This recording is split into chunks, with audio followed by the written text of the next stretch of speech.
It's an attempt by the Ford government to bring policy in line with its promise to protect Ontario from the election earlier this year.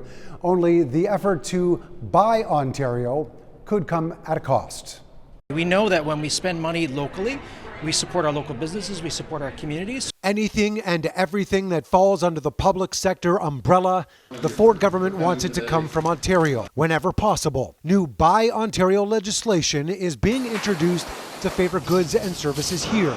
Products like steel, lumber, cars and trucks, to paper and pencils for schools. There will be a weighting that will actually be put down in terms of what's the supply chain benefit right here locally. So that will be part of the request for proposal. The province dishes out $30 billion each year through procurement. Now they say it's time to spend wisely to protect Ontario businesses and jobs impacted by U.S. tariffs. How are we going to achieve it? Slogans are great. Premier's great at slogans. But what are the things that we're actually going to do to achieve an end result that promotes jobs here? That we don't actually hurt jobs that might depend on exporting to other provinces. I just wish that the government would have supported us maybe the first time we proposed this, maybe even before the last election, and maybe we wouldn't be in the situation we're in today. If the goods and services aren't available in Ontario or Canada at a reasonable cost or time frame, the policy would still allow them to come from outside Canada. But it also comes at a time when Ford and other premiers have signed agreements to open up interprovincial trade, which would now take a back seat.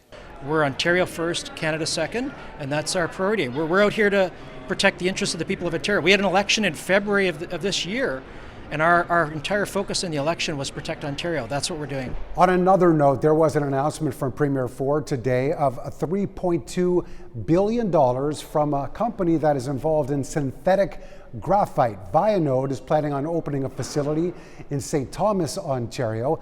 That's where Volkswagen is building its EV battery gigafactory, as they call it. Vianode says that it's worth 300 jobs in the short term and 1,000 jobs when the facility is up and running. And we're just so grateful because it brings opportunities, it brings jobs, it brings wealth to the area. And we all know we need as many jobs as we can right here in Ontario.